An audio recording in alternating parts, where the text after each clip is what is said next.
when you get your chakras completely clear, what happens is you can then, you know about the Kundalini? Yes, Kundalini energy. The Kundalini energy is stored in the base of your root chakra. And as you completely clear out those chakras, starting from the bottom, it will be able to start rising. And as it rises, as it gets through your heart chakra, is when mankind can receive the love from God and thus share the love of God with everyone else. And then that, by the way, is the gateway between heaven and earth, your heart chakra.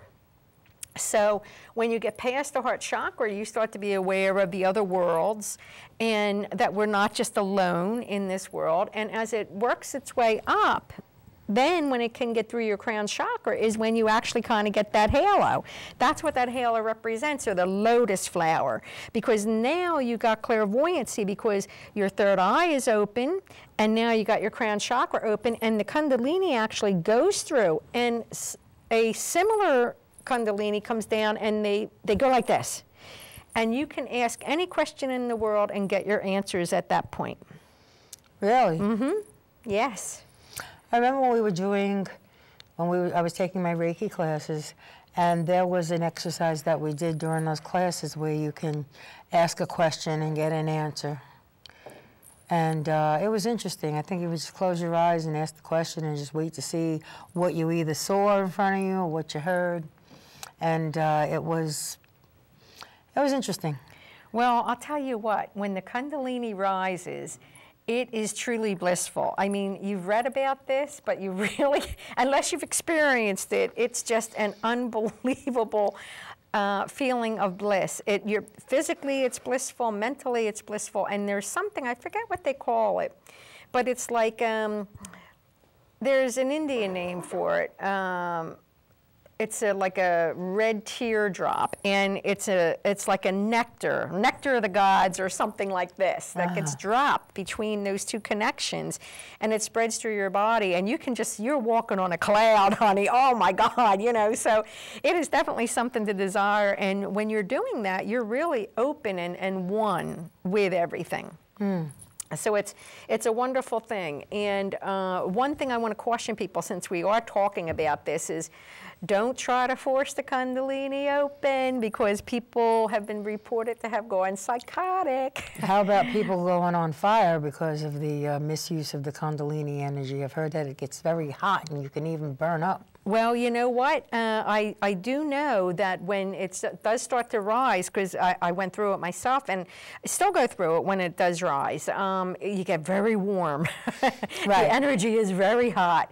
And I didn't know about people catching on fire, but wait a minute, yes I did. That's actually, in the past year, we've heard of a few things where people caught on fire. Really? Yeah, yeah. I didn't realize that was one of the things that were happening, but you're right, it's probably connected to that. Could be, yeah, sure. Yeah, because the energy's been coming in, forcing... So you have to just let it happen naturally without even giving it any thought. It'll just happen. Right. As you clear the chakras, it will open you up to open your heart chakra to awaken you and allow that to transpire. And it will just happen naturally as you become clear. It's a desirable state. Sounds that way. It sounds like a euphoric state. It is. Oh my God, is it? That's the case. Who needs drugs, right? Isn't that the truth? Oh my God. You know what? What a great drink name that would be. Oh. Yeah, right? Oh, like we need another drink. Oh my God. This is not alcohol, okay? No, it's not. It's water. No, we're kidding. Oh my. Right. So, all right. So, what else you got here about after the shift? And so, I mean, life will go on as usual. People will still go to work, and people will still, you know, do their own thing. And well, I had thought years ago that we would literally get rid of money right away. But as I would get my answers, I found that people aren't going to let go of it that easy. No, well, probably another 50 years at least, we'll probably still use money. But I do think that people will gravitate to things that they really enjoy instead of just go out to make a buck. Because remember, we all have abundance now. So now we can do the things that truly touch our heart. You know, how many people do you know truly that have a job that they absolutely go to because they love it? I know. There are people that do, though. Most people go to work because they need to pay the bills. Probably that much on the tip of my pinky finger, you know? Yeah. So when you think about it, so right there alone, add that into the mix of having abundance, and how wonderful will that be? I also think we're going to have a lot of green energy, wind power, a lot of free energy. I think that the thing that the technologies of Nikola Tesla are going to be released. And when we have our disclosure, don't forget, these races are far advanced than us, and they have technologies beyond our belief. They have machines, for instance, helicopters that respond to thought. And soon, I understand, we're even going to have telephones and computers that will respond to our thought. Really? Well, we have computers now. I've seen advertised where you can talk and it'll just type up whatever you're saying. Well, yes, that is a program. That's true. And it goes far beyond that, things that we probably can't even imagine.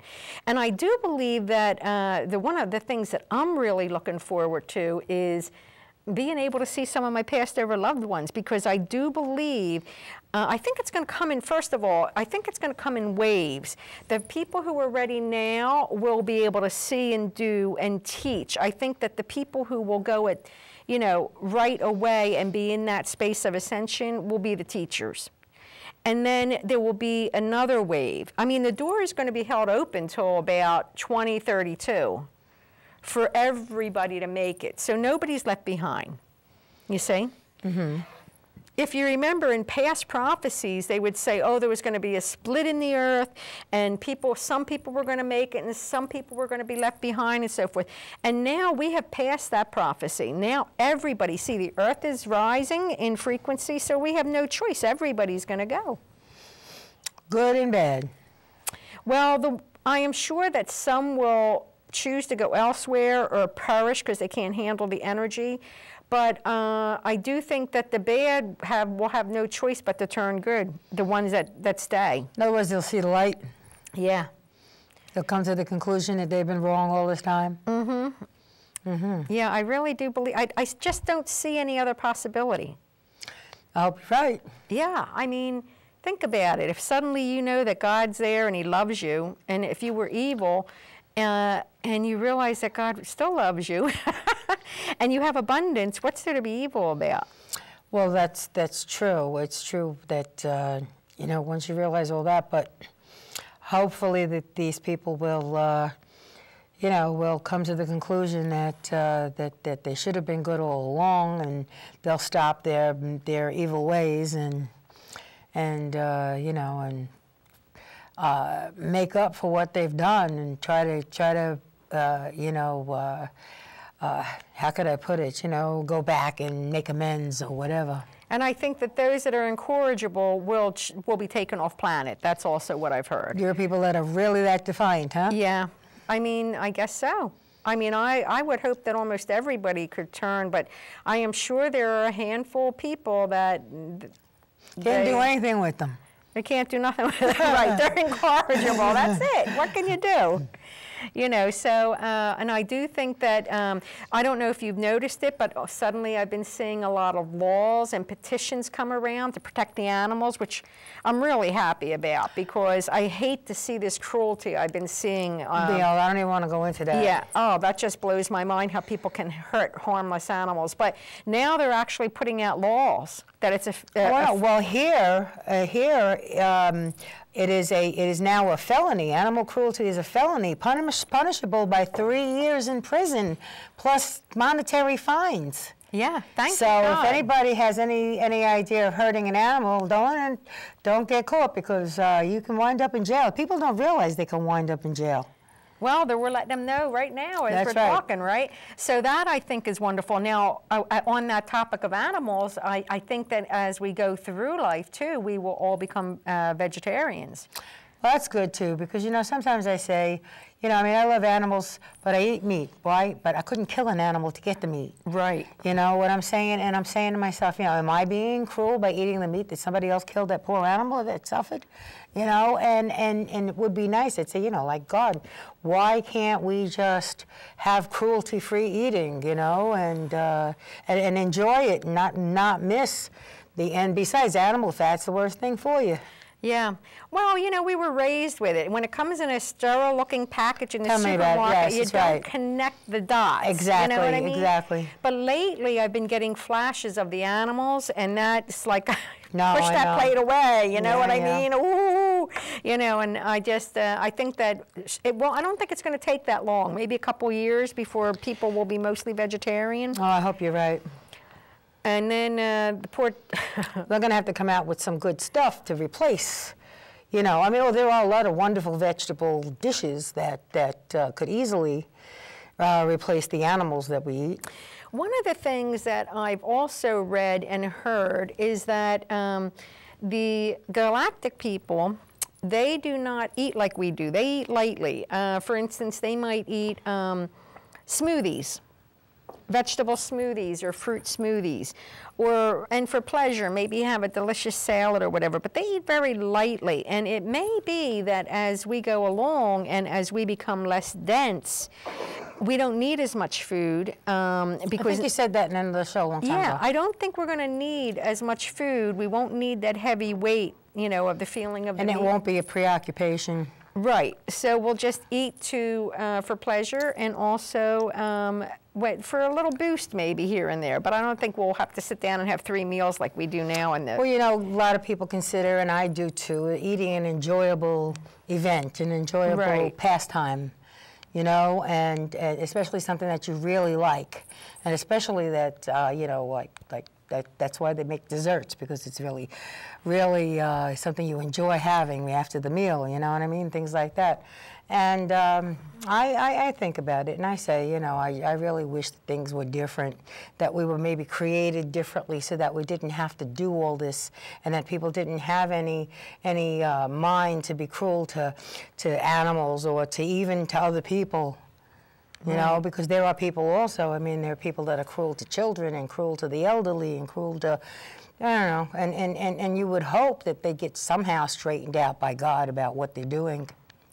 Well, you know, they say when you die that you're not judged by God, you judge yourself. That's right. You know what kind of life you've lived. So I have a feeling that when we actually do, each person ascends, it's almost like they're going to look back, kind of almost like a life review when you died, and you're going to say, oh my God, I got to make up for what I did there. You know what I mean? Or, oh, I got to do this.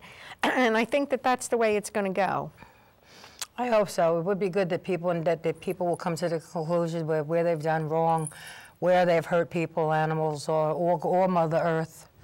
Now, another thing. Now, you know, I don't know how this is going to come about, but I do know that on the other side, there's no religion. So no, it's just spirituality, right? Yeah, it's spirituality. So wouldn't that be a blessing? Because most of the time what people are fighting over is religion. Well, it's true. And you know what? The truth is that every religion has something. A piece. A piece. But no one religion has everything. Right, right. You know, and so and most of it is just organized because, you know, you get organized religion, and what do? They always have their hand out. They're always looking for something, you know, and not that they don't deserve to live too. Of course they do. But the thing is just so much that we can handle.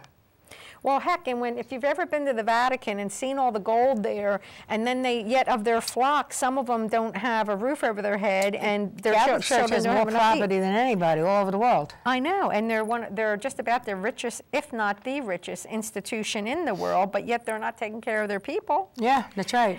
You know, the people who need it, they keep that glory for themselves, so maybe it's a good thing. There'll be only spirituality and no special religion. That's the way it should be. People should just be good naturally, take care of each other. God put us here to take care of each other, to help each other, to do good for each other and for His creatures. And if you try to hurt someone or one of God's lesser creatures, the animals, I think that God's watching. Oh, God, yeah, I agree with that. You know, my mother was a very devout religious Christian. She was Catholic, and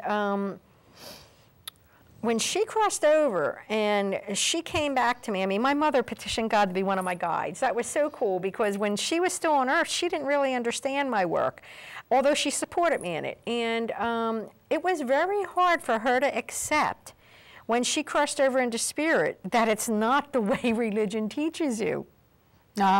It was so hard for her. That was, I think, the biggest transition for her as a soul, to learn that it really is not all about, you know, the rituals of the church. No, it's not.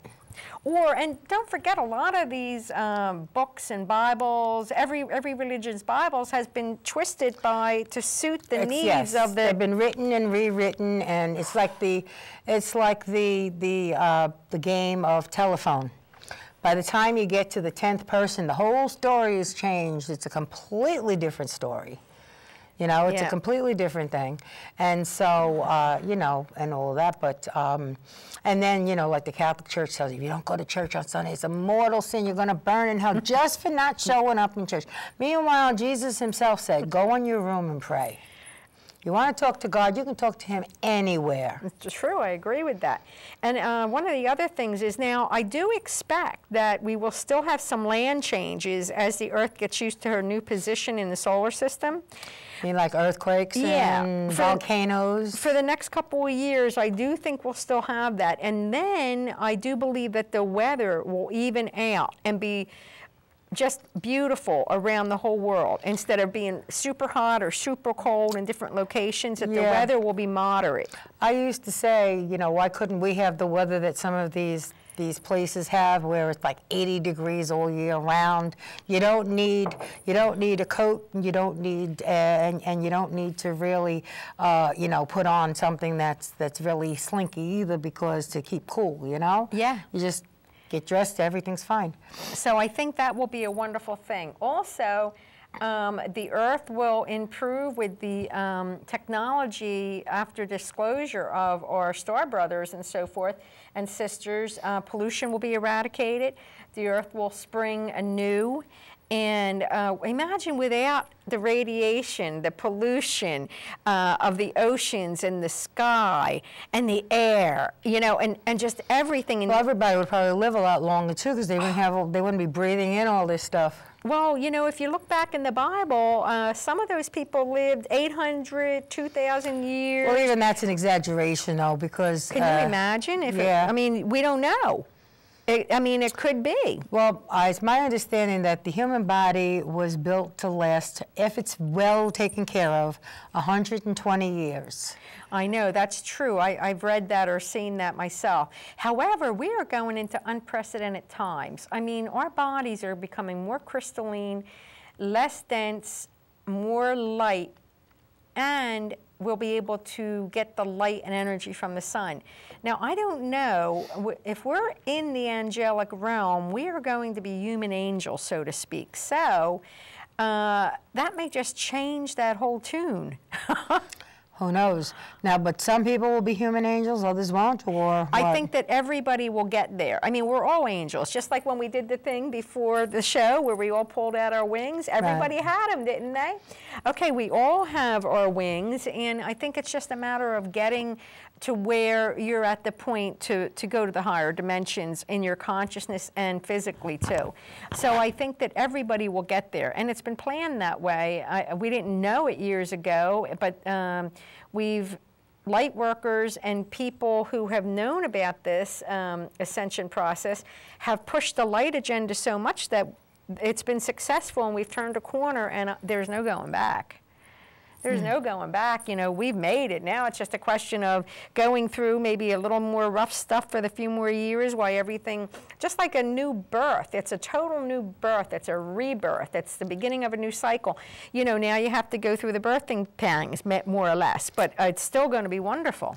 Why do you suppose that this is all happening now with the people that exist at this time? I think that we planned it to come in, those who could handle it, because we wanted this soul evolution that we could get through the growth we would experience from being incarnated now. So we knew what we were going to be doing going in. Oh yeah, every soul plans their contract before they come in, what they're to learn, what their path is. It's just unfortunate that sometimes you get trapped somehow and you don't ever awaken to that. You know, like let's say somebody's father's a doctor, then you know they feel that they have to be a doctor when maybe what they were really supposed to be was a fantastic singer. You see what I mean? But they became a doctor just because it was indoctrinated into them. In other words, like they followed what somebody else wanted them to do. Yeah, instead of what their heart's desire was. Right. It's the easiest way to follow your path is to follow your intuition and do what you want to do. Something feels right, go with it. Yeah. And just trust your intuition and feel that. And if it doesn't feel right or if you're not comfortable with it, and when in doubt, don't. Right. That's a very good philosophy. I guess we're starting to get running out of time here. Let me see if I just wanted to see if there was anything else I wanted to point out that I thought was important.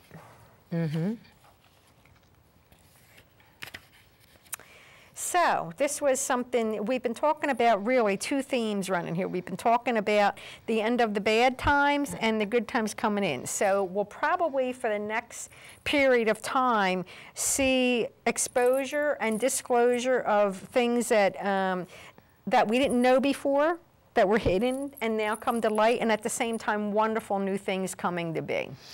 Well, let's look forward to all of that and hope for the best. And you know. So, did you want to talk a little bit about your Yatuve? Oh, well, you know, I always bring it because this book, Yatuve the Manual, How to Perform Miraculous Healing Through Energy Medicine, is the book that will teach you how to repair your electromagnetic body. It will, in turn, that will bring on your spiritual gifts. Everybody has spiritual gifts. It's a matter of honing them and learning how to do it. For instance, I didn't have psychic hearing till about 6 years ago, and that occurred because I repaired my base electromagnetic body through energy medicine. Now, what does psychic hearing do for you? What can you hear? I can hear, like if I want to talk to God or my guides or my angels, I can connect with them and hear what they have to tell me.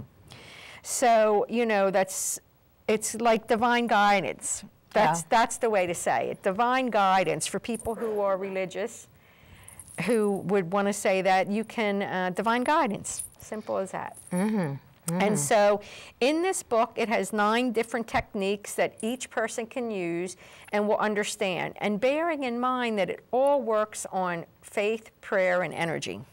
And this can also be found at Amazon.com. Amazon.com. Yeah. Yes, indeed.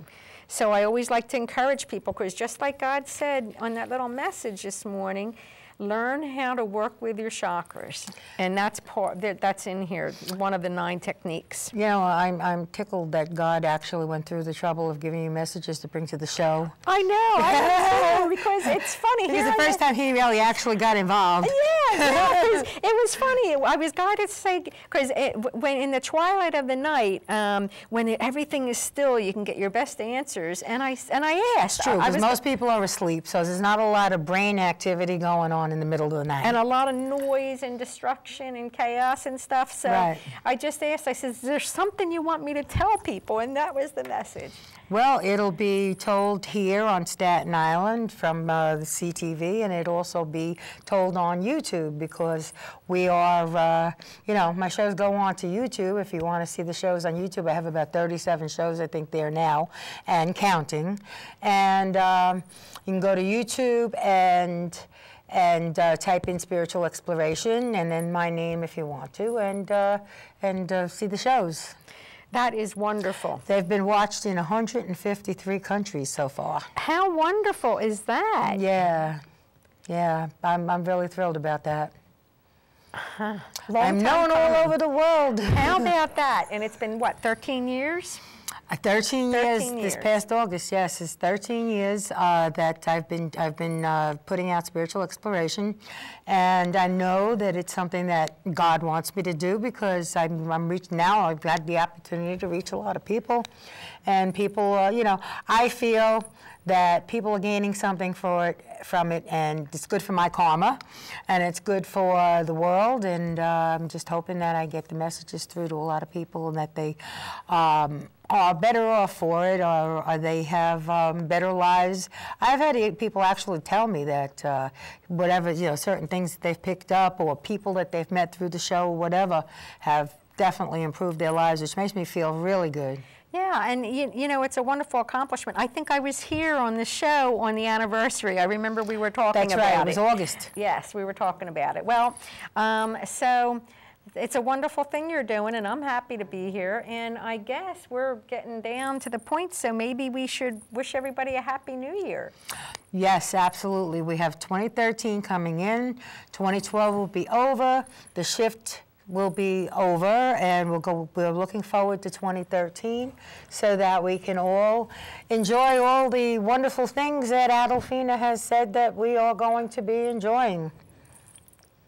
Well, I'm excited, and I can't wait because, you know, it's been like climbing up this mountain, and now we reached the top, and now we can kind of coast a little bit, maybe just. Well, I hope it's not all downhill from there. No, I didn't mean that way, not downhill, but just not so. Not so rigid and so arduous and all that. You know what I mean? Right. Because it has taken a lot of work to get here, that's for sure. Well, don't forget, how old is the universe? Right. You know, that's how long it's taken to get here. I know, and you know, this has been an experiment that's been repeated over and over and over again, and this will be the first time we're making it. Yeah. We're making it. So that's wonderful, and I hope that everybody has a good time when the time comes for past the shift, and that we go on from here, and everybody lives happily ever after. We will. Happily ever after, and so it is. In the meantime, I want to say thank you for coming on the show again, Adolphina. It's been a joy having you as usual. And thank you for having me. Oh, my pleasure. So everyone, have a Happy New Year. Happy 2013, and hope it's all wonderful for you and very, very profitable and prosperous and healthy and happy. And everyone, take care and good night. Good night.